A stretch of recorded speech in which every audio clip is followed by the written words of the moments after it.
Hunter x Hunter est l'un des animés les plus populaires du monde avec plus de 140 épisodes.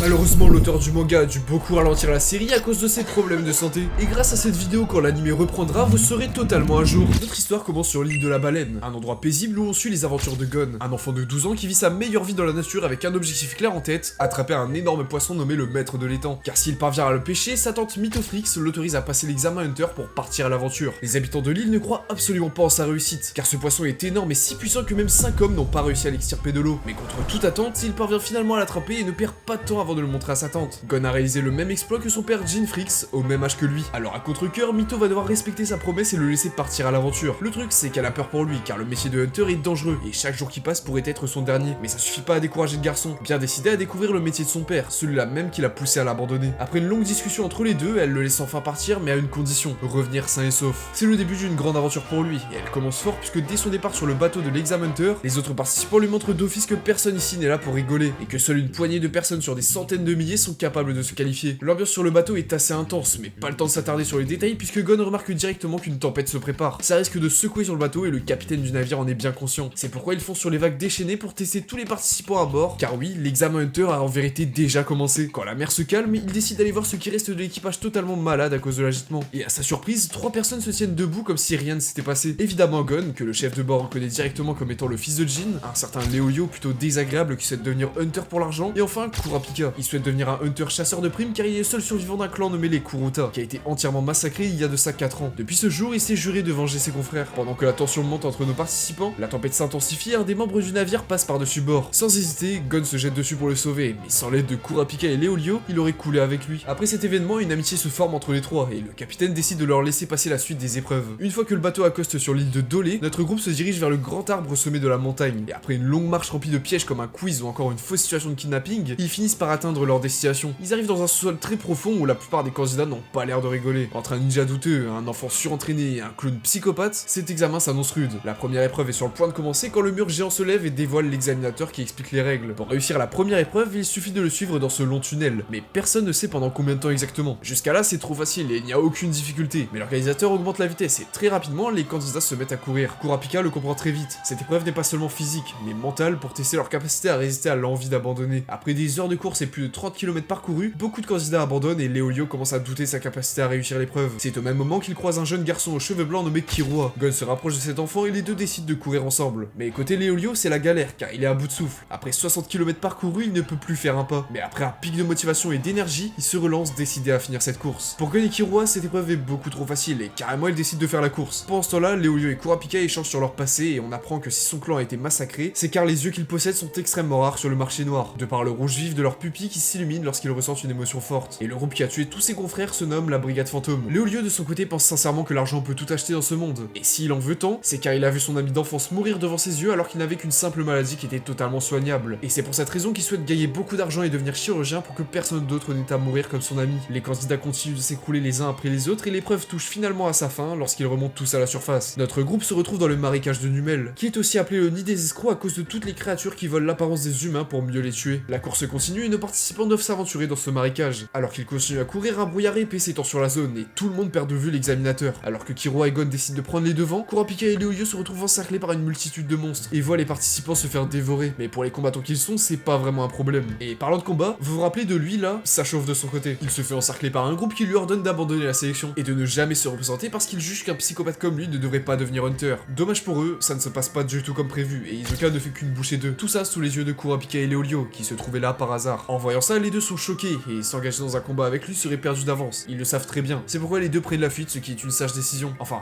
Leolio pas vraiment. Il refuse de fermer les yeux là-dessus et décide de passer à l'attaque. Mais son moment héroïque n'a duré que quelques secondes. Hisoka esquive son attaque comme si de rien n'était et s'apprête à le punir sur cette erreur. Mais il se fait soudainement stopper par un coup de canne à pêche, qui n'est autre que celle de Gon. Leolio profite de la distraction pour contre-attaquer, mais décidément c'est pas son jour. Il n'aurait pas lâché la médecine. Gon de son côté ne prend pas peur et se lance dans un affrontement avec Hisoka. Les coups s'échangent mais la différence de niveau entre eux est flagrante. Il se fait avoir et est désormais à sa merci. Sauf que c'était un test. Pas comme celui des examinateurs, juste la curiosité d'Hisoka qui souhaitait voir s'il y avait des adversaires puissants parmi les candidats. Suite à ça, il prend Leolio avec lui et le ramène à la fin de la course, laissant Gon reprendre son chemin. À la fin de cette épreuve, plus de la moitié des candidats sont disqualifiés. Il n'en reste plus que 148 en lice. Heureusement pour nos 4 protagonistes, tout le monde se retrouve sain et sauf. La prochaine épreuve est bien plus spéciale puisque les juges sont des hunters gourmets, donc spécialisés en cuisine. Nos candidats vont devoir préparer un repas qui les satisfait pour se qualifier. Pour la première étape, qu'ils vont devoir aller chercher des bêtes sauvages pour les cuisiner. Rien de bien compliqué comparé à avant. Et pourtant la juge Menchie a disqualifié absolument tout le monde car elle trouve les plats dégoûtants. Sauf que ça pose problème à l'organisation qui souhaite poursuivre les épreuves. Soudain, un dirigeable fait son entrée en scène et un certain président Netero tente de la convaincre de réorganiser une épreuve. Et c'est ce qu'elle fait. Nos candidats se rendent à la montagne fendue pour récupérer des œufs d'aigle tarentule, dans des nids assez étranges. Menchie présente le processus aux participants pour récupérer les œufs, sauf que tout le monde est effrayé à l'idée de sauter dans le vide comme elle. Pas nos protagonistes qui ne perdent pas de temps avant de se jeter dans la falaise juste car c'est amusant. Nos héros parviennent à ramener les œufs et cela signe la fin de la deuxième épreuve. Pour se diriger vers la troisième, le président Netero emmène tout le monde en dirigeable, donnant à tout le monde un repos bien mérité. N'ayant aucune idée de ce qui peut bien les attendre par la suite, Kurapika et Leolio s'endorment tandis que Gon et Killua discutent entre eux. On en apprend plus sur le bister garçon qui a fui sa famille d'assassins en les attaquant. Ce qui compte le plus pour lui, c'est d'être libre. Leur conversation est de courte durée puisqu'ils se font interrompre par Netero qui leur propose un jeu intéressant. Les deux enfants ont 9 heures pour capturer la balle que le président garde sur lui. S'ils l'emportent, ils deviennent Hunter sur le champ. Killua nous dévoile une technique d'assassin qui lui permet de se démultiplier, mais ça ne suffit absolument pas contre le vieux super expérimenté qui repousse Killua sans même forcer. Et même quand les deux s'y mettent ensemble, c'est impossible de lui dérober le ballon. Voyant qu'il ne se sert que de sa main gauche, Gon change d'objectif. Puisqu'il sait qu'il n'a aucune chance de lui voler la balle, il décide de pousser Netero à utiliser sa deuxième main par tous les moyens, ce qui équivaut à une victoire en soi. Et après tout, il y parviendra. Le président Hunter éprouve beaucoup de curiosité à l'écart du jeune garçon. Petit saut dans le temps, nos héros parviennent finalement à la troisième épreuve qui commence au sommet d'une immense tour. Les règles sont simples, tout le monde a 72 heures pour descendre tout en bas. Le souci, c'est que l'extérieur de la tour est littéralement impossible à descendre à cause de tous les volatiles. Gon remarque immédiatement la présence de trappes secrètes sur le sommet de la tour permettant d'accéder au niveau inférieur. Désormais en groupe de 5 accompagnés de Tompa, ils vont devoir s'aventurer dans la tour. Et leur premier défi se dresse bien plus tôt que prévu. 4 prisonniers de la tour se présentent devant eux. Ils vont devoir passer 5 duels et remporter minimum 3 d'entre eux pour passer à la suite. Le premier oppose Tompa à un tueur condamné à 200 ans de prison. Et ça finit en énorme flop, puisqu'il se rend avant même que le combat n'ait commencé. Gon de son côté remporte une épreuve de réflexion avec des bougies. Kurapika se bat contre un soi-disant membre de la brigade fantôme, mais pas de bol pour lui. Il n'a pas choisi le bon adversaire puisque le survivant du clan ne vit que pour la vengeance. Alors ça finit en carnage. Notre équipe est plutôt bien partie, menant les scores 2 à 1. Du côté d'Hisoka, les choses semblent s'agiter car un ancien ennemi à lui le retrouve en duel pour se venger. Mais ça ne finit pas bien du tout pour lui et Hisoka termine la descente de la tour en 6h17.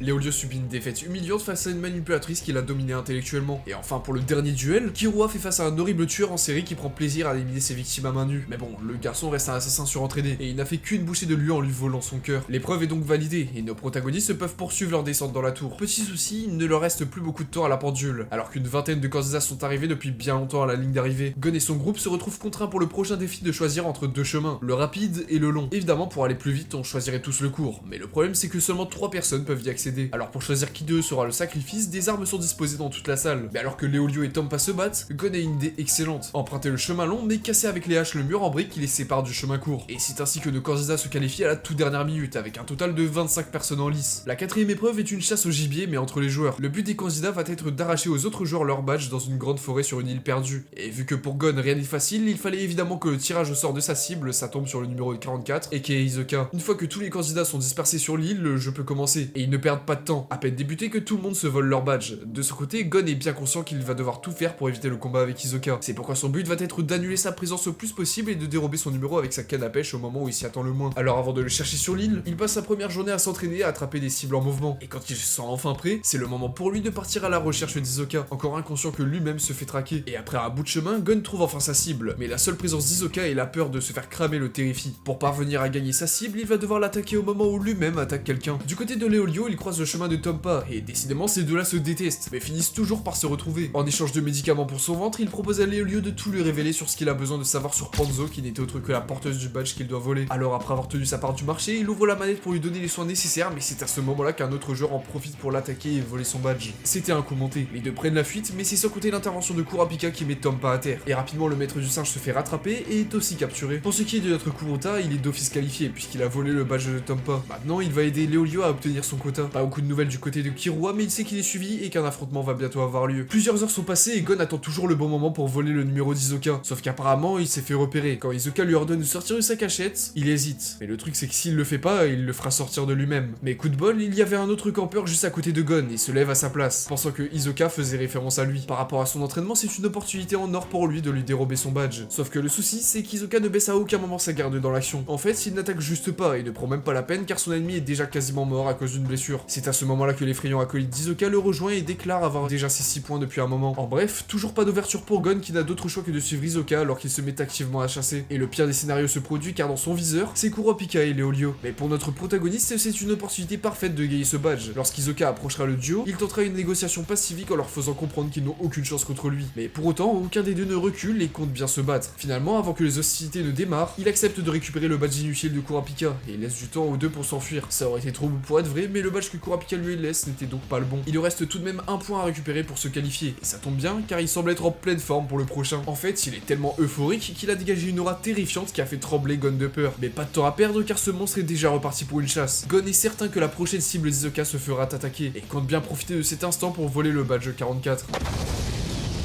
Maintenant!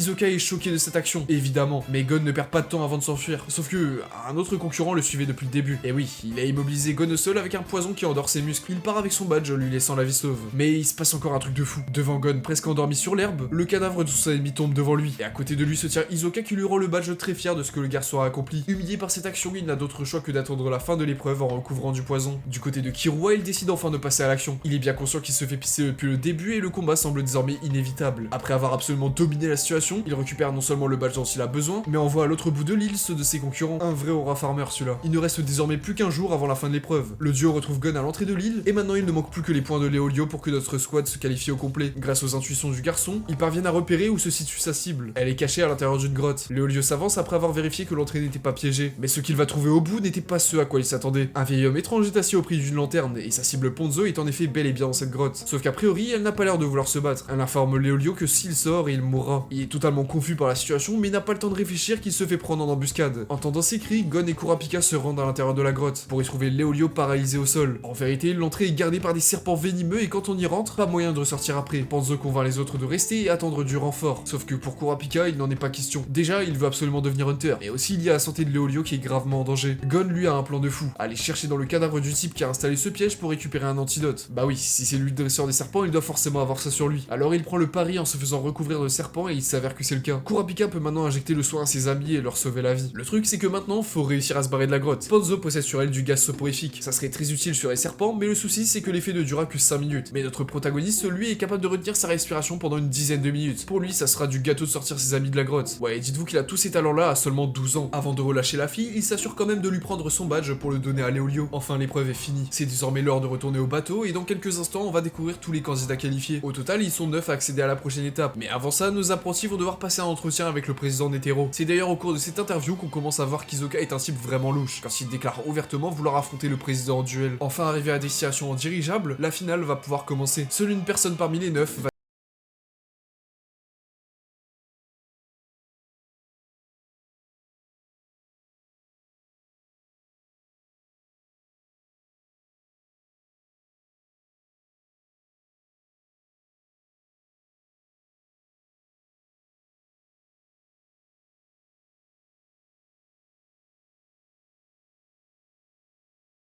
On ne perd pas de temps et sprinte dans la direction opposée pour le surprendre. Mais l'homme en face de lui est un ninja surentraîné et il le frappe d'un coup à la nuque, rendant Gon totalement inoffensif. Si c'était un véritable combat, il serait déjà mort, mais Hanzo va devoir le forcer à abandonner car c'est dans les règles. Sauf que la vraie nature de Gon réside justement dans son mental, et le jeune garçon n'est pas prêt de déclarer forfait. Après plus de 3 heures à se faire frapper et torturer au sol, Léolio et Kurapika s'enragent et se retiennent d'intervenir sous peine d'être disqualifiés. Hanzo perd patience et casse le bras de Gon. Pour lui, c'est un véritable fardeau. Il n'a aucune envie de le faire souffrir, mais les règles le lui obligent. Il baisse sa garde temporairement et prend le temps de raconter sa vie pour expliquer à son adversaire qu'il n'a aucune chance. Gon se relève et même mieux, il envoie valser le ninja avec un coup de pied bien placé. Il se relève avec une lame prêt à lui découper les membres, mais ça ne suffit toujours pas à le décontenancer, ce qui fait rire et choque absolument tous les candidats et même les juges. Hanzo ne sait absolument plus quoi faire et décide de poursuivre ses menaces en bluffant, mais il voit bien que ce n'est pas efficace du tout. Il n'a plus le choix, il décide juste d'abandonner, et vu sa force, il se rattrapera dans les prochains duels de toute manière. Ce qui nous fait déjà un hunter de validé, qui n'est autre que Gon. Le garçon se réveille après l'épreuve car il est tombé inconscient de ses blessures, et il a loupé toute la suite. Mais c'est pas grave puisque Satosu, et par intermédiaire moi, allons tout vous résumer. Si jusque là la vidéo vous plaît, d'ailleurs pensez à vous abonner. J'ai pas vraiment d'idée sur la longueur de la vidéo au moment où je vous parle, mais je sais que ça va être super long. Vous pouvez aussi liker, partager, et pourquoi pas rejoindre mon serveur Discord en description. Le tournoi reprend et le match le plus attendu démarre. Le survivant des Kuruta contre Hisoka. Après plusieurs coups échangés, il se rapproche du Kurapika et lui chuchotera quelque chose à l'oreille avant de déclarer forfait pour une raison inconnue. Mais cette fois dans le prochain combat, il se tape contre Bodoro, un mec random qu'on reverra plus après cet arc. Et il explose littéralement. Ce type n'a aucune chance de gagner. Et même chose qu'avec Kurapika avant, il se penchera et lui murmura aura quelque chose, sauf que cette fois-ci, l'homme déclare forfait. Ça fait désormais 3 protagonistes de qualifiés. Maintenant, c'est au tour de Killua qui décide d'abandonner lorsqu'il croisera un type qu'il juge trop faible pour lui. Mais c'était sa plus grosse erreur, car il va devoir se battre contre un type assez bizarre. Quand l'espèce de mannequin retire ses aiguilles, le garçon le reconnaît direct. C'est Hiromi, le grand frère de Killua. S'il participe à cette épreuve, c'est pour empêcher son cadet de finir la sélection. Selon lui, il ne doit pas devenir hunter, mais assassin, comme tous les autres membres de sa famille. Pour la première fois, on voit de la peur dans le regard du garçon, et il semble carrément se plier aux paroles de son frère. Mais au fond, lui, il aime pas du tout ce job. Il souhaite profondément rester ami avec Gon et vivre une vie où il peut s'amuser avec ses potes. Mais l'ambiance change drastiquement quand Hiromi décide qu'il doit tuer Gon pour raisonner son frère. Il décide de partir et va même jusqu'à tuer un des gardes. Mais quand Kurapika s'interpose avec les autres, il est contraint de rester dans l'arène car s'il les tue, il sera disqualifié. Killua cède sous la pression et abandonne. Le garçon est totalement vidé de son énergie et n'est plus que l'ombre de lui-même. Le combat entre Leolio et Bodoro s'apprête à démarrer, mais soudain, Killua élimine froidement l'homme âgé. On ne sait même pas pourquoi il a fait ça, mais en tout cas, il est disqualifié. Il ne pourra pas devenir un hunter cette année. Gon s'empresse de sortir de son lit pour retrouver les candidats, et particulièrement Hiromi envers qui il est en colère. Il ne perd pas de temps avant de lui envoyer un sacré coup de pression en lui cassant le bras. Sa prochaine mission est simple, retrouver son ami Killua parti auprès de sa famille d'assassins. En tout cas, pour le moment, Kurapika, Leolio ainsi que Gon sont officiellement devenus des hunters. Place à l'arc Kokuro Mountain. L'aventure reprend pour nos amis qui se dirigent tout droit vers la montagne, et plus précisément la demeure des Zoldyck. Après un long voyage, nos protagonistes se retrouvent devant le portail d'entrée de la montagne qui est entouré de murs. Et pas seulement ça, mais il est aussi très bien gardé. Ça, c'est ce qui se passe quand deux hommes banals tentent de pénétrer l'enceinte. Le garde à l'entrée apprend à nos amis que la porte d'entrée géante est en réalité une vérification pour savoir si tu es digne ou non de rentrer sur le territoire des Zoldyck. Et le seul moyen de la franchir sans se faire bouffer par la créature qui rôde derrière, c'est de pousser la porte à main nue comme l'homme le montre ici. Pas le choix pour nos héros, s'ils veulent poursuivre leur aventure, ils vont devoir devenir assez forts pour pouvoir pousser la porte de la vérification. Ils rentrent dans une maison assez étrange. Ici, tu es obligé de porter en permanence une veste de 50 kg avec les poids qui augmentent de jour en jour dessus. Et comme si c'était pas assez, tous les objets ici sont extrêmement lourds. Même un simple verre pèse 20 kg. Bref, ils vont devoir souffrir un petit bout de temps parce que dès leur premier essai, c'est ridicule comment la porte ne bouge même pas. Pendant que Killua se fait torturer par sa famille qui tente de lui laver le cerveau, nos amis sont toujours en train de s'entraîner extrêmement dur. Et à force d'acharnement et de patience, les voilà entrés sur le territoire des Zoldyck. Mais ils n'ont pas le temps de trop profiter de leur réussite qu'ils se retrouvent face à la mère de Killua qui leur déconseille d'aller plus loin. D'ailleurs, le fils, lui, est toujours retenu captif des chaînes de sa torture. Enfin, captif, c'est un grand mot, car quand on lui donne le feu vert, il se défait comme si de rien n'était. Il décide de partir, mais avant ça, il raconte à son père le cours des événements, en faisant la promesse de ne jamais abandonner ses compagnons. Le départ de la demeure Zoldyck se fait sans encombre, et dans le train, nos amis discutent entre eux. Gon s'est juré de ne pas utiliser les avantages de sa licence Hunter jusqu'à ce qu'il soit capable de mettre Hisoka à terre, car depuis l'épreuve numéro 4 de l'examen Hunter, il a eu la victoire un peu trop facile et ça ne lui plaît pas. Parlant de lui, Kurapika a une information très intéressante. D'ici 6 mois, Hisoka sera présent à York New City pour des enchères, et durant celle-ci, il est impératif qu'il y aille car les yeux de sa famille morte seront vendus. De ce fait, il va devoir se séparer du groupe temporairement pour chercher un travail grâce aux avantages de son statut Hunter. Il en va de même pour Leolio qui part étudier la médecine. Vu qu'il est Hunter, il n'aura pas à payer tous les frais très coûteux pour rentrer. Les deux enfants du groupe se retrouvent maintenant seuls. Gon le sait, il n'a que 6 mois pour devenir assez fort et espère avoir une chance de vaincre Hisoka. Le souci, c'est que sans argent, les deux vont très vite être limités. Mais Killua a une super idée. L'endroit idéal pour s'entraîner et se faire de l'argent, c'est la tour céleste. Le principe de ce building est simple. Plus tu montes haut, plus tu gagnes d'argent en gagnant des combats. Mais aussi les adversaires seront de plus en plus forts. Et à peine installé dans les gradins que c'est directement au tour de Gon de commencer. Il a 3 minutes pour écraser son adversaire et... ah bah c'est déjà réglé. En même temps, avec l'entraînement de la porte de vérification, il a développé une force de fou. Au même moment sur le ring, un jeune garçon en kimono vient aussi de mettre KO son adversaire. Les trois doivent maintenant se diriger au 50e étage pour continuer. Le petit avec eux se nomme Zushi, et c'est un pratiquant d'art martial très discipliné. Et lui là, c'est Wing, le type qui lui apprend tout. Vu comment leur victoire d'avant ne leur a presque rien apporté en termes d'argent, faut pas lâcher les combats. Justement, le prochain va opposer Zushi à Killua, et comme d'habitude, il porte un coup qui mettra au sol son adversaire directement. Ou peut-être pas. Bizarrement, il se relève, et ce 2 fois. Le pire, c'est qu'il semble même pas encore avoir donné tout ce qu'il avait, puisqu'il dégage désormais une aura bien étrange. Killua a gagné, mais c'est quand même louche. Cette énergie qu'il a ressentie, c'est comme lors de la première fois avec son frère Hiromi, comme quelque chose qui lui inspire le danger. L'objectif maintenant est clair, les deux enfants doivent absolument atteindre le 200e étage. Mais il y a quand même un mystère qui doit être résolu. C'était quoi ce pouvoir provenant de Zushi? Pour avoir leur réponse, Gon et Killua décident d'aller le voir et c'est là que tout s'explique. Ce qu'il a ressenti se nomme le Ren, l'un des 4 grands principes du Nen. Ok bon, va falloir plus d'explications là. Et ça tombe bien car Wing arrive en soutien. Il décide même de prendre les deux sous son aile pour apprendre ce fameux Nen. Accrochez-vous, ça va être technique. Le Nen, c'est le renforcement de sa volonté et de son esprit combatif. Tous les humains en ont, mais très peu savent le contrôler. Et maîtriser les 4 principes permet de le contrôler justement. D'abord le Ten, qui est la base. Tu places ton énergie autour de ton corps comme un manteau invisible. Elle te protège et t'empêche de te fatiguer. Ensuite le Zetsu, le fait d'éteindre son énergie. Dans cet état, les combattants même expérimentés ne peuvent plus ressentir votre aura. Puis vous avez le Ren,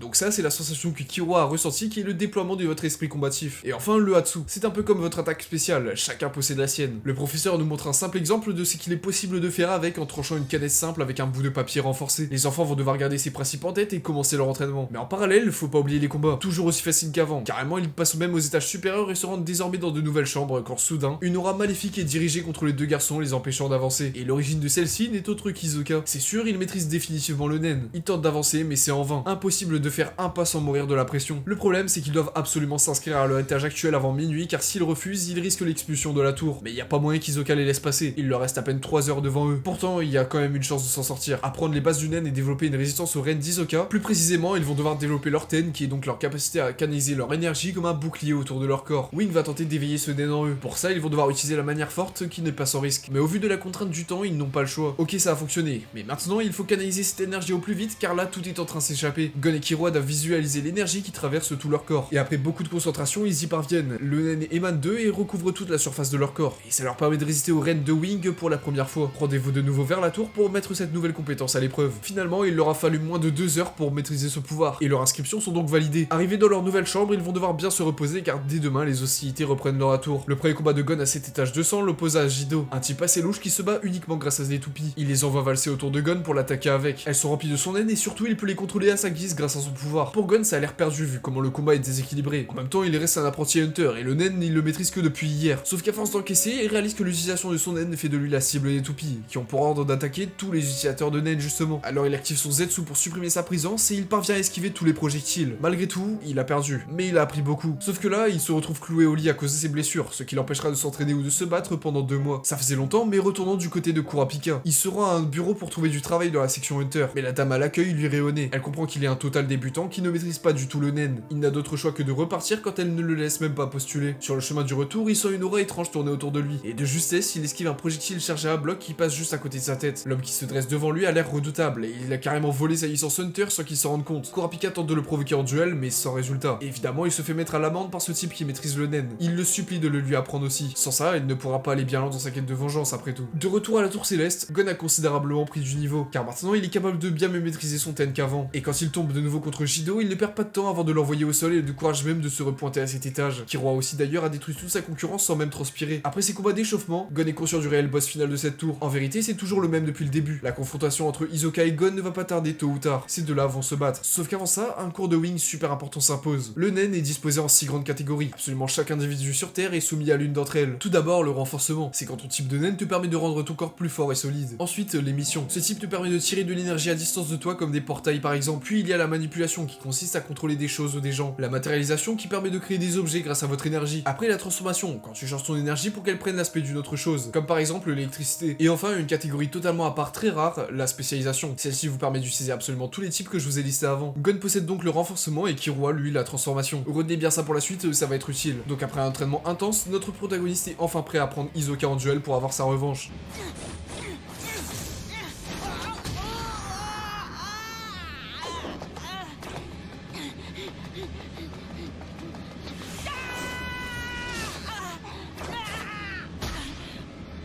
Bon, c'est pas encore gagné pour Gon qui galère bien contre son adversaire, mais vous le connaissez, il a une idée derrière la tête. Il va soulever une des dalles de pierre de l'arène pour la briser en morceaux sur Hisoka, et dans la poussière, il parvient enfin à lui asséner un coup par surprise. Et comme promis, Gon lui rend son badge, car son objectif est désormais atteint. Bon, le combat peut reprendre entre les deux. Le pire pour lui n'est même pas encore arrivé, car depuis le début, Hisoka ne s'est même pas donné à fond. Il utilise enfin le plein potentiel de son naine nommé Bungigom. Ça lui permet d'attirer vers lui n'importe qui l'a touché et surtout poser son naine dessus. Mais Gon résiste et lui assène un véritable combo de coups. Et vu ses expressions faciales à lui, je sais pas s'il a mal ou s'il apprécie ce qui se passe. Bref, il arrête de plaisanter et met finalement Gon par terre. Mais une chose est sûre, il n'est plus aussi loin que ça de son niveau. La tour céleste est désormais finie pour notre duo qui sort beaucoup plus fort et grandit de ces événements. Les adieux avec Zoshi et Wing se font, et après le prochain arc qui nous attend n'est autre que York New City. Mais avant tout ça, les deux garçons se dirigent sur l'île de la baleine, où Gon présente Killua à Mito. Tout se passe bien, ambiance tranquille, mais très vite on comprend que Killua ne sait pas quoi faire de sa vie, et ne peut pas s'empêcher d'envier Gon qui pour le coup est obsédé par l'aventure et le fait de retrouver son père. Pour pallier temporairement à ça, il lui propose un deal simple, rester à ses côtés car ils n'ont pas fini de s'amuser, et c'est certainement plus fun que de reprendre la tête de sa famille d'assassins dans tous les cas. Alors il accepte. Le soir même, Mito remet à Gon une boîte mystérieuse et Sparging. Les garçons tentent de l'ouvrir, mais le naine est nécessaire pour l'activer. Alors une fois ouverte, elle révèle une cassette, une bague ainsi qu'une carte mémoire. D'abord, ils écoutent le message vocal. Jin dit qu'il ne souhaite pas revoir Gon, c'est lui qui devra le chercher. Du coup, il y avait aussi une carte mémoire dans cette boîte, et on y trouve des informations sur Grid Island, un jeu quasiment introuvable dans le monde entier. Et apparemment, un milliardaire serait prêt à payer des millions de dollars pour voir quelqu'un terminer le jeu. Étant donné que le père de Gon l'a créé, les deux garçons ont trouvé leur nouvelle quête, terminer Grid Grid Island pour se rapprocher de Jinfrix. Changeons de point de vue avec Kurapika. Cette fois, il est prêt à travailler et engagé comme garde du corps se rendant au manoir Nostrad. Il y rencontre plusieurs autres candidats. Dès l'arrivée, le chef des gardes impose une épreuve, récupérer un objet sur une liste et survivre. À peine l'épreuve commencée, 11 assaillants masqués, armés d'épées et d'armes à feu attaquent le groupe. Kurapika garde son calme, utilise sa chaîne boulet pour se défendre et prend de la hauteur afin d'analyser la situation. Vous en faites pas, on aura le temps de revenir sur son haine plus tard. Sauf qu'il remarque rapidement un détail. Toshino, un des candidats, est le seul à ne pas être attaqué. Kurapika comprend qu'il est le manipulateur derrière l'embuscade. Il l'attrape, lui met un couteau sous la gorge et l'oblige à arrêter. Les assaillants s'effondrent immédiatement, confirmant son pouvoir. Mais Kurapika sent qu'il reste un autre traître. Grâce à sa chaîne et au soutien de ses alliés, l'infiltré est identifié. Les 4 véritables candidats parviennent à s'échapper de cette situation. Gon et Killua arrivent à York New City et se rendent directement dans un cybercafé pour chercher des informations sur le jeu. Grâce à la licence de Hunter de Gon, ils accèdent au site réservé et découvrent enfin la vérité. Grid Island est un jeu exclusivement réservé aux utilisateurs de Nen. Une fois le jeu lancé, le joueur est physiquement aspiré dans le monde du jeu. Impossible de quitter en coupant la console. Et si tu meurs dedans, tu meurs dans la vraie vie. Ils apprennent aussi que le jeu n'est plus produit, mais que 7 copies seront mises aux enchères à York New. Problème, le prix de départ est complètement délirant, bien au-delà de ce qu'ils avaient imaginé. Du coup, pas le choix, ils doivent trouver un nouveau moyen de se faire de l'argent s'ils veulent mettre la main sur Grid Island. Pendant ce temps, Kurapika, accompagné de ses collègues, est officiellement engagé comme garde du corps. Leur première mission sera d'escorter Neon Nostrad jusqu'à York New City. À peine arrivée, la fille utilise son pouvoir de voyance pour lire l'avenir de plusieurs membres de la mafia. Mais dans l'ombre, une autre force est déjà en mouvement. Les membres de la brigade fantôme se réunissent, et leur chef Chrollo donne l'ordre de voler l'entièreté des objets aux enchères. Et si le besoin s'en ressent, éliminer quiconque se mettra sur leur chemin. Pendant qu'ils cherchent un moyen de gagner de l'argent, Gon et Killua tombent sur Léolio en ville. Les retrouvailles sont cool, mais pas le temps de traîner. La vente aux enchères souterraines approche. Pendant ce temps, Kurapika et Melody surveillent l'entrée du bâtiment des enchères. Elle ressent la haine profonde qui habite en lui et devine qu'il cache quelque chose. Sauf qu'à l'intérieur de la salle des enchères, tout bascule. Phaeton et Franklin, 2 membres de la brigade fantôme déguisés en organisateurs, prennent la parole et lancent immédiatement un carnage. Les gardes tentent de résister, mais les balles de naine de Franklin traversent tout sans difficulté. 2 autres tentent de fuir, mais tombent sur Shizuku, qui les élimine sans effort. Elle nettoie ensuite la salle, ne laissant aucune trace. Kurapika prévient son supérieur qui comprend immédiatement. La brigade fantôme a frappé, et la mafia va lancer la chasse. York New vient officiellement de plonger dans le chaos. La brigade fantôme s'échappe tranquillement en montgolfière après le massacre. Uvo Gwyn fait remarquer à Chrollo que le coffre était déjà vide, ce qui laisse penser à une trahison interne. Mais il écarte immédiatement l'idée. Aucun membre n'aurait de raison de les trahir. La mafia a dû être prévenue à l'avance, sans doute de manière très vague. Uvo Gwyn parle alors d'un groupe de combattants d'élite, les Shadow Beasts. L'un d'entre eux, Howl, serait responsable du vol du coffre. Chrollo lui donne donc un ordre simple, s'occuper de eux ainsi que la mafia. Dans le désert de Gordo, il s'en charge donc et le résultat est sans appel. Il les a terminés et encaissera même l'explosion d'un missile comme si rien ne s'était passé. Kurapika et les autres gardes sont choqués par une telle puissance, mais pas le temps de respirer que le fameux groupe d'élite Shadow Beast fait son intervention. Pendant que les autres membres de la brigade regardent le combat comme un spectacle, Uvo Gwyn affronte les 4 à lui seul. Sa démonstration de force est complètement gore. Il arrache un visage avec ses dents, hurle tellement fort qu'il tue son adversaire, bref, c'est un véritable monstre. C'est à ce moment-là que Kurapika voit le tatouage de l'araignée sur son dos. Il passe à l'attaque et l'attrape avec sa chaîne. Les gardes du corps de Nostrad emmènent Uvo Gwyn dans un lieu secret pour l'interroger, mais vu son attitude, il n'a pas l'air de vouloir coopérer. Pendant que Kurapika rencontre Hisoka pour discuter de la brigade, plusieurs membres se déguisent en mafieux et lancent une opération de sauvetage. Uvo Gwyn libéré, fou de rage, jure de retrouver et tuer l'utilisateur des chaînes.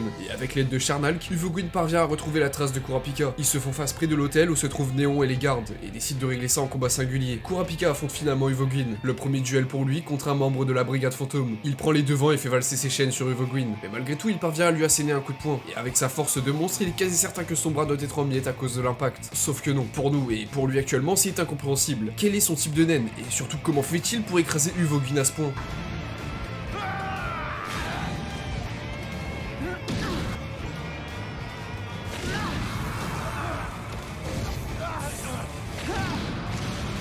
Quand le membre de la brigade décide enfin de se donner à fond, il parvient finalement à rendre un coup à Kurapika. Sauf que ça faisait partie de son plan. On apprend que Kurapika est en vérité capable d'utiliser 100% des catégories de chaque type de naine. Et ce, grâce à ses pupilles. Il est devenu incroyablement puissant, et même capable de se guérir avec une de ses chaînes. De toute façon, c'est trop tard pour Uvo Gwyn, qui est prisonnier de son étreinte. Kurapika tente de lui soutirer des infos sur ses alliés, mais décidément, il veut pas du tout parler. Il active alors Judgment Chain, qui s'enroule autour du cœur d'Uvo Gwyn, et lui ordonne de dire la vérité. Dans un dernier souffle, il refuse encore. C'est fini pour lui.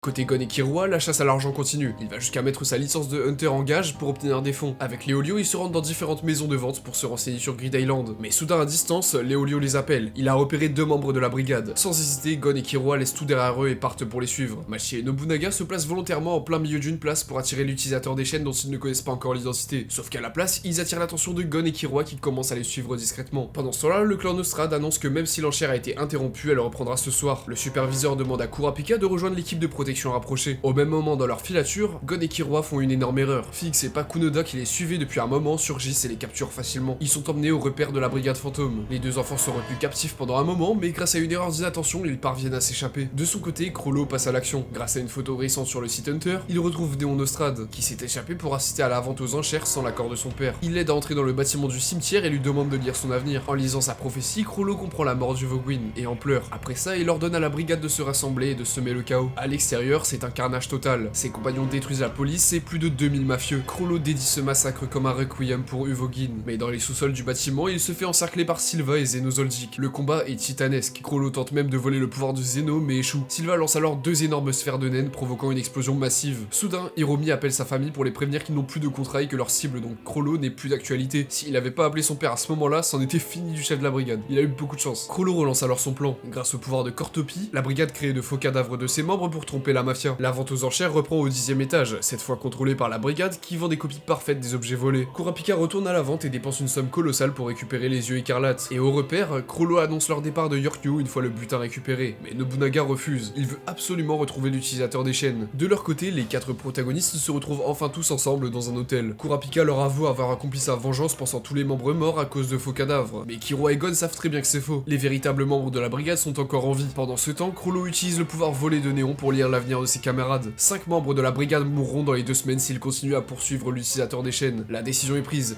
ils se barrent tous de la ville. Mais un détail cloche, la prophétie concernant Hisoka laisse entendre qu'il est un traître. La brigade passe à l'action. Grâce à un de ses alliés, Chrollo comprend que l'utilisateur des chaînes est un garde du corps de Néon, et surtout un survivant du clan Kuruta. Il les localise et partent en direction de leur hôtel. Chrollo part avec 5 membres à lui. Kurapika comprend immédiatement le danger et ordonne à un des gardes de fuir avec les yeux écarlates. Mais en chemin, Chrollo repère qu'ils sont suivis par Killua et Melody, une alliée à Kurapika. Il capture à nouveau les 2 enfants. Pakunoda, en capturant l'homme chargé de fuir, obtient le nom et le visage de Kurapika. Gon et Killua sont emmenés à l'hôtel par Chrollo, Machi et Shizuku, et rejoignent Pakunoda dans le hall. Les garçons tentent de fuir sans succès. Ils se font rattraper immédiatement. C'est là que Shizuku remarque un détail. Chrollo a disparu. Pakunoda découvre alors un message laissé par Kurapika. Si elle utilise son pouvoir de lecture de souvenirs sur Gon ou Killua, leur chef mourra. Les garçons deviennent officiellement des otages. Pendant ce temps, Chrollo est capturé et enchaîné à côté de Kurapika dans une voiture. À l'hôtel, la brigade se divise. Certains veulent poursuivre Kurapika, d'autres préfèrent sauver Chrollo à tout prix. Les tensions explosent, jusqu'à ce que Shizuku rappelle la règle absolue de la brigade. Les décisions doivent préserver le groupe entier. Finalement, ils acceptent les conditions de Kurapika pour faire un échange d'otages. Pakunoda reçoit un appel. Elle doit venir seule à l'aéroport pour l'échange. Le procédé a lieu, mais avant qu'il soit fini, Kurapika utilise son Judgment Chain sur Pakunoda. Elle n'a pas le droit de révéler quoi que ce soit à la brigade, auquel cas elle mourrait. De retour au repère, elle est confrontée par les autres. Elle comprend qu'elle n'a plus qu'un seul choix, alors elle active son pouvoir, tirant ses souvenirs directement dans l'esprit des membres à propos de Kurapika, l'échange des otages et le sacrifice qu'elle vient de commettre. Car oui, elle a brisé la condition de Kurapika et va mourir. Cet arc se finit sur une défaite de la brigade fantôme, qui va partir de Yorknew City. On rentre dans mon arc favori de tout l'animé, Grid Island, qui nous est teasé depuis un moment déjà. Gon et Killua se rendent à la vente aux enchères de Thousand Piece pour le jeu, mais cette fois pas question de l'acheter eux-mêmes. Leur plan est simple, laisser quelqu'un d'autre l'acheter, puis entrer dans le jeu pour lui en tant que joueur mercenaire. Après la vente, ils approchent Batera et son bras droit, et lui proposent d'entrer dans le jeu à sa place. Malgré leur maîtrise du naine et leur connaissance, l'associé refuse net car leur démonstration de naine n'est pas assez convaincante. Il leur explique aussi une règle importante, seuls les utilisateurs de naine qui réussiront un test dans quelques jours pourront rentrer dans Grid Island, donc ils repartent s'entraîner encore plus sérieusement pour prouver leur valeur. Kurapika, Melody et les employés de Nostrad quittent Yorknew City, et font leur adieu à Leolio. Pendant ce temps, Gon et Killua se rendent dans la salle d'examen où les candidats à Grid Island sont évalués. Killua démontre sa nouvelle capacité de naine basée sur l'électricité, tandis que Gon prouve son naine de renforcement en détruisant un mur, ce qui impressionne et effraie de ses égards. Les deux réussissent l'examen. Ils célèbrent leur succès avec Leolio qui les quitte ensuite pour passer son examen d'entrée en faculté de médecine. Une grande aventure dans un jeu vidéo les attend à présent. Les 2 enfants se rendent au manoir de Batera. Gon entre le premier dans le jeu en utilisant sa propre carte et son anneau. À son arrivée, il est accueilli par une femme qui lui explique les règles du jeu, les sorts fondamentaux Book et Gain, et surtout l'objectif principal pour sortir du jeu, collecter les 100 cartes. Gon apparaît dans une vaste plaine, Killua le rejoint peu après. Arrivé à Antokiba, nos héros décident de manger dans un restaurant, mais le défi commence déjà. S'ils finissent leur repas en 30 minutes, ils obtiendront une carte. Évidemment, c'est trop facile, alors ils reçoivent leur prix mais découvrent que la carte est vraiment trop nulle. Peu après, une explosion retentit. Un joueur est retrouvé mort et un homme nommé Nyx, chef d'une alliance, leur avoue que certains participants n'hésitent pas à tuer les autres joueurs pour voler leurs cartes. Ils décident d'inviter les 2 garçons à une réunion pour rejoindre leur alliance. Et après cette récolte d'informations, ils poursuivent leur route, sans savoir qu'une petite fille les suit discrètement. Finalement, elle se révèle et demande de se joindre à eux, mais ils refusent. Gon et Killua traversent une forêt toujours suivie par elle, qui parvient à tenir leur rythme. Ils affrontent plusieurs monstres comme des cyclopes ou encore un lézard géant, mais pour ce qui est du reste des créatures, ils ne comprennent absolument pas comment les battre, ce qui agace la fille qui les suit toujours dans l'ombre. Face à un monstre blindé, elle craque et leur ordonne d'utiliser le Gyo. Ils découvrent alors qu'il est contrôlé par un rat qui s'évanouit et se transforme en carte. Elle exige qu'ils qu'ils utilisent correctement le naine. Elle se présente enfin. Biscuit Kruger, Hunter et 40 ans d'expérience avec le naine. Elle a pas le choix et décide de les prendre sous son aile en tant que mentor. Mais d'abord, place à l'entraînement. En fait, elle a eu affaire entre-temps à un tueur en série qui a tenté de s'en prendre à elle. Sauf que bon, elle l'a juste oblitéré. Alors elle va se servir de ce type pour entraîner les deux enfants. Pendant 2 semaines, ils vont devoir l'affronter pour s'améliorer. Et à la fin, ce type est tellement touché par Gunn et ses progrès qu'il décide carrément de se rendre aux autorités par lui-même. Ils se sont énormément améliorés au combat en très peu de temps. Pendant ce temps, l'alliance de Nyx rassemble 90 cartes dans une grotte. Mais lors d'une réunion, Gentru se révèle être Bomber, un traître parmi eux qui a caché une bombe de naine sur le corps de tous ses alliés. En tout cas, cela ne présente rien de bon pour nos héros. 12 heures plus tôt, la brigade fantôme localise Grid Island, car en vérité, l'île n'est pas virtuelle mais se situe dans un endroit secret. Razor, l'un des créateurs du jeu, les renvoie tout de suite d'où ils viennent, car ils ne sont pas censés arriver ici autrement que par une cassette du jeu. Reprenons du côté des protagonistes. Gon s'apprête finalement à révéler son Hatsu à ses amis qu'il a énormément travaillé. Une technique inspirée du pierre-feu-ciseau basée sur 3 types de naines. Pierre qui est un coup de poing chargé au renforcement, papier qui projette une vague de naines par émission, et enfin ciseaux de type transformation pour fendre les objets en deux. Kirua lui démontre son naine électrique, ce qui effraie Biscuit qui devine son enfance traumatique. D'ailleurs Kirua, qui est toujours pas Hunter jusqu'ici, quitte le jeu temporairement pour passer l'examen, qu'il réussit sans difficulté dès la première épreuve. Grâce à la carte contact, nos héros voient le nom de Chrollo Lucifer, ce qui les choque. Mais en vérité, c'est Hisoka qui utilise son nom et donc lui aussi se trouve actuellement dans le jeu. Pendant ce temps, Gentru trompe l'Alliance. Les bombes explosent, tuant tous les hommes de Nyx. Peu de temps après, nos héros se retrouvent au phare. Ils rencontrent le chef des pirates, Razor, qui leur propose une série de matchs sportifs. La première équipe à 8 points gagne. Si l'équipe de Gon l'emporte, il gagnera une carte très importante. Les premières épreuves sont pas super intéressantes, car nos protagonistes se font détruire dans chaque discipline et les défaites s'enchaînent. Gon, Kirua, Biscuit et Goreinu décident alors de chercher des alliés plus puissants pour revenir plus fort. Et ça tombe bien, souvenez-vous de ce Chrollo qu'ils avaient retrouvé grâce à la carte contact. Ils décident de faire appel à lui et se téléportent à sa position grâce à un sort. Sauf que du coup, ils découvrent que c'est en réalité Hisoka qui est en train de prendre un bain. Et ils mentent disant chercher Chrollo, alors qu'ils cherchent en réalité un exorciste pour sauver le naine de Chrollo justement, qui a été confisqué par Kurapika grâce à ses chaînes. Bah oui, son but reste toujours de se battre contre des gens forts. Bref, maintenant qu'ils l'ont dans leur équipe, face à Razor, va falloir se donner à fond, parce qu'ils ne rigolent absolument pas. Les règles sont simples, c'est un match de ballot prisonnier à 8. Et parce que c'était un des créateurs du jeu, Jinfrix lui a donné l'ordre de ne surtout pas se retenir sur le terrain. Même Gon, avec son naine du renforcement, ne peut pas bloquer la balle tant les projectiles de Razor sont puissants. Mais il invente une stratégie qui leur permet d'augmenter drastiquement leurs chances de gagner. Kirua tiendra la balle et Gon la frappera avec son pierre-feuille-ciseau. Un coup extrêmement fort est dirigé vers Razor qui est parvenu de justesse à la renvoyer. Mais Hisoka la ramène vers lui avant qu'il puisse la rattraper avec Bungee Gum, mettant Razor en prison. Il va utiliser sa deuxième vie pour revenir et les choses sérieuses commencent. Kirua, bien que grièvement blessé aux mains parce qu'il encaisse les tirs de Gon, refuse d'abandonner. Il retente le tout pour le tout avec un dernier tir qui devra absolument mettre Razor au tapis. Gon s'apprête à lancer le plus gros coup imprégné de naine de sa vie.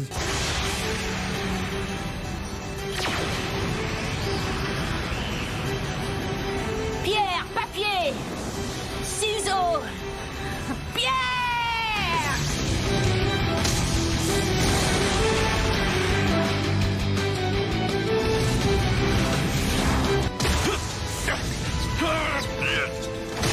Razor renvoie la balle, Gon s'effondre inconscient, mais Hisoka la rattrape avec Bungee Gum et la renvoie une nouvelle fois. La balle colle à Razor et le projette hors limite. Victoire de l'équipe de Gon. Pour le récompenser, Razor lui révèle son passé avec Jing, mais admet ne pas savoir où il se trouve. Maintenant en possession de la carte qu'ils ont gagnée, Hisoka quitte le groupe et désormais on peut rentrer dans la dernière ligne droite de l'arc. Gentru, donc Bomber, contacte Gon et exige la carte qu'il vient de gagner, révélant qu'il a tué ses anciens alliés. Alors le protagoniste le provoque en duel, mais avant qu'il démarre, il a le temps de s'entraîner. Pendant ce temps, Kirua a préparé un plan. Sachant que les antagonistes vont désormais viser Gon, le groupe met en place un piège. Il fuit Gentru avec une carte, et il attire près de Masadora, le point de départ du jeu. Puis il sépare les alliés de Bomber pour les affronter un par un. Biscuit ne fait qu'une bouchée de Bara et l'assomme d'un seul coup. Kirua de son côté dévoile une nouvelle arme, c'est Yu-Yo combiné à son électricité et détruit l'un des sbires. Et enfin, le combat tant attendu, Gon contre Bomber. Il tentera d'abord d'utiliser ses explosions pour tuer le garçon, mais il utilise tout ce qu'il a appris jusqu'à présent. Pourtant, il reste debout. Mais Gon a prévu ce cas de figure et l'attire dans une fosse où il terminera le combat. L'équipe de Bomber est capturée, et ils sont forcés de donner toutes leurs cartes. La main de Gon a pu être soignée grâce à l'un des sorts du jeu. Gon, Kirua et Biscuit terminent officiellement Grid Island. Les enfants disent adieu à Biscuit car leur chemin pour retrouver Jin n'est pas terminé. Et à peine téléportés, ils apparaissent dans une forêt brumeuse. Bienvenue dans le plus gros arc de l'animé, les fourmis chimères. Nos héros sont donc téléportés au pays de Kakin. Ils sont aussitôt attaqués par un hunter qui avait autrefois sauvé Gon sur Whale Island. Son nom est Kaito, et s'il les a bousculés à l'instant, c'était en vérité pour les protéger d'un nid de fourmis chimères. Il explique sa mission en cet endroit, qui n'est autre que de récolter des informations sur cette espèce étrange. Il doit d'ailleurs retourner à York New City pour donner son bilan. À ce sujet, une partie du corps d'une espèce inconnue inconnu a été retrouvé. Killua, en jugé par sa taille, estime l'animal à plus de 2 mètres et ça ne fait aucun doute, il s'agit d'un des bras de la reine fourmi. Ce qui est certain, c'est que son but est de donner naissance à un roi. Et parlant d'elle, on a un bref aperçu de ce monstre qui semble énormément pondre de hybrides, avec un mélange génétique des espèces qu'elle dévore, ce qui est plutôt inquiétant. Le pire, c'est qu'elle commence à dévorer des êtres humains, ce qui veut dire que les prochaines générations de fourmis comprendront des gènes humains. Elle se nourrit davantage, puis met au monde ses premiers soldats intelligents. La reine demande encore plus d'humains à dévorer. Les soldats attaquent des villages entiers et la reine déplace la ruche à l'intérieur des terres, dans une montagne rocheuse idéale pour se développer. L'infestation attire l'attention de Pokuru. Mais si, vous vous souvenez de lui à l'Examenteur, il est désormais spécialisé dans les créatures fantastiques. Accompagné de Ponzo et ses amis, sa mission est d'enquêter sur les fourmis chimères. Le groupe est rapidement attaqué par ce truc, je sais pas si c'est humain ni insecte, c'est quoi ça? C'est quoi ce n'importe quoi là? En voyant un de ses alliés se faire littéralement bouffer devant eux, il tente de battre en retraite pour prévenir l'association des Hunters, mais tombe dans une embuscade menée par l'un des lieutenants de la reine. Oui, elle a carrément des rangs dans son armée maintenant. Pokuru se fait capturer vivant et Ponzo n'arrive pas à s'échapper. Elle utilise ses abeilles pour envoyer un message d'alerte au Hunter le plus proche. Le message envoyé par Ponzo parvient finalement à Kaito. Il comprend immédiatement que l'infestation de fourmis chimères est bien plus avancée que prévu. Il ordonne à ses amis de retourner prévenir l'association des Hunters. Gon et Killua restent avec lui et l'accompagnent plus profondément dans le NGL. Dans un village abandonné, ils sont attaqués par Ramoth. Kaito refuse d'intervenir et ordonne à Gon et Killua de le combattre seul, afin de vérifier s'ils sont capables d'affronter les fourmis. Le combat est difficile, mais les deux garçons utilisent correctement le nen et finissent par le vaincre. Depuis l'ombre, Colt, le premier soldat fourmi chimère doté d'une intelligence humaine, observe et sauve son allié avant qu'il ne soit achevé. Le trio atteint une usine où Kaito ressent une intention meurtrière venant de tunnels souterrains. Ils sont attaqués par 3 combattants hybrides. Gon coupe Centipede en deux, gagnant le combat, mais Kaito l'achève rappelant à Gon que ces bêtes-là peuvent survivre juste avec leur tête. De son côté, Killua finit le travail et notre trio avance. Encore une fois, ils tomberont sur des fourmis combattantes, mais Kaito décide d'en finir rapidement avec Sohatsu. Il invoque une faute dévastatrice qui tranche tout dans un énorme diamètre. Pendant ce temps, Ramoth survit et éveille son naine. Les fourmis curieuses remarquent que Pokuru encore en vie serait utile à interroger, mais pendant qu'ils baissent leur garde, il parvient à se cacher parmi des squelettes, jusqu'à l'apparition de la garde royale nouvellement née, Neferopito. Son aura est la plus terrifiante jamais ressentie. Elle vient seulement de naître et possède déjà le naine. Elle remarque directement la présence de Pokuru caché et le lobotomisera pour tout connaître du naine. Ouais, le manga a pris une tournure beaucoup plus sombre. Neferopito quitte le nid, détecte l'aura de nos héros et bondit droit sur eux. Éloignez-vous de moi!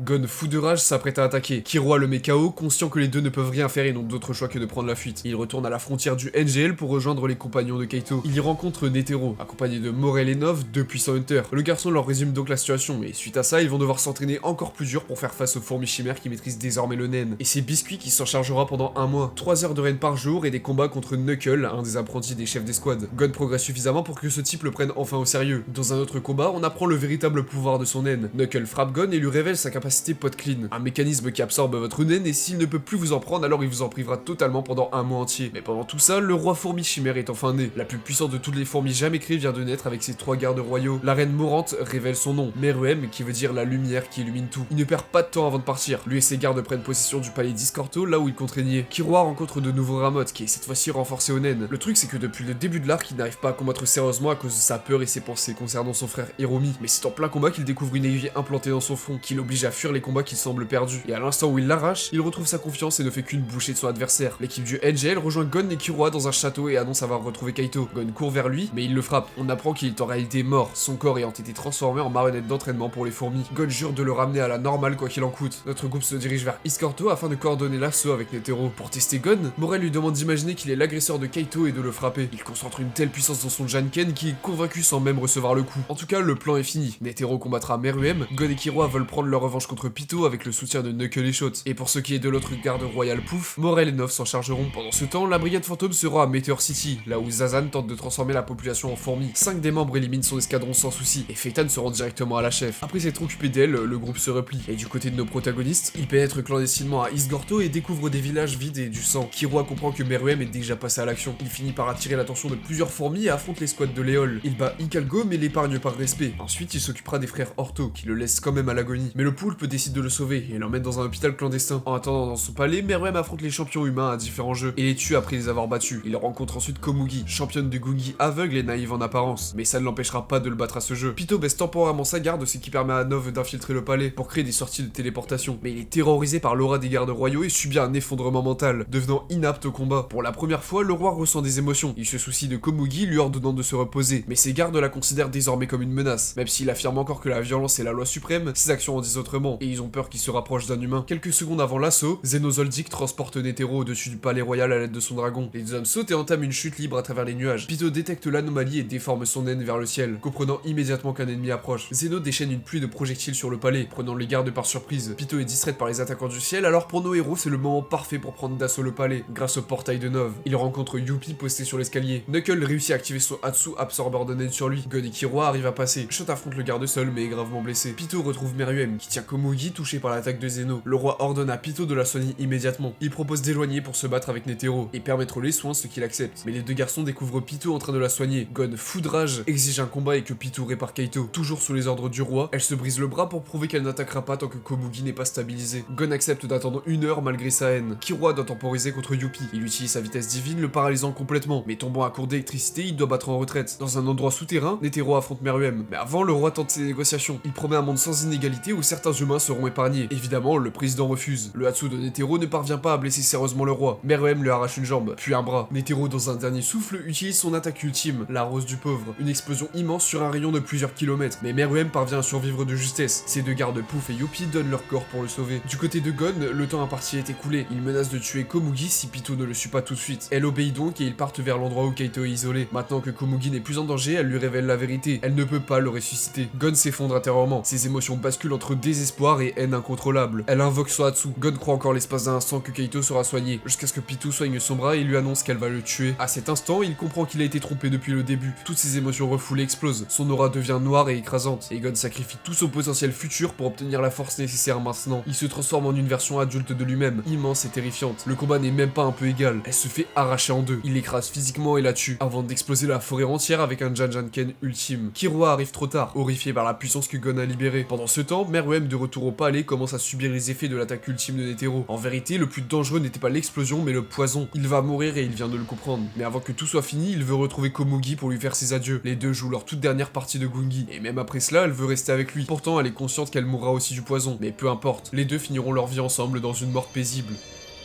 Après ces événements, les territoires de NGL et East Corto sont désormais une réserve naturelle contrôlée par les Hunters à l'international. Gon survit mais son corps est ravagé. Il est plongé dans un coma, maintenu artificiellement en vie. Killua est décidé à sauver Gon par tous les moyens. Les Zodiacs apparaissent, suivant les dernières volontés de Netero. Une élection est lancée pour désigner le prochain président de l'association Hunter. On rentre dans le tout dernier arc de l'anime, l'élection du président Hunter. Après la mort de Netero, les Zodiacs se réunissent au siège de l'association Hunter pour décider de la succession. Tous sont présents sauf Pariston Hill, le vice-président, qui arrive en retard et s'excuse, sans vraiment être sincère. Très vite, deux des Zodiacs l'attaquent verbalement, énervé qu'il prenne les commandes malgré son retard. Il fait semblant d'être conciliant, mais lâche des pics énormes comme supprimer l'élection et directement l'élire. Tous les Zodiacs explosent de colère, sauf Jim Freaks, qui reste parfaitement calme. À ce moment-là, il annonce soudainement sa candidature à la présidence, ce qui choque tout le monde. Pour calmer la situation, Tidel propose que chaque Zodiac propose des règles pour l'élection. Le tirage au sort désigne Jing, qui impose des règles absurdes. Tous les Hunters sont candidats et électeurs. L'élection est recommencée tant que le gagnant n'a pas la majorité. Si le taux de participation est inférieur à 95%, on recommence. Les Zodiacs comprennent que ces règles sont complètement débiles et pensent que Jing se moque d'eux. Pariston au contraire accepte, car elle comprend immédiatement que ces règles jouent en sa faveur. Mais un flashback nous montre que Jing avait tout prévu, et en l'avantageant ainsi, il veut le forcer à révéler son vrai visage de manipulateur. Les règles sont donc adoptées, et vient le fameux jour du vote. Contre toute attente,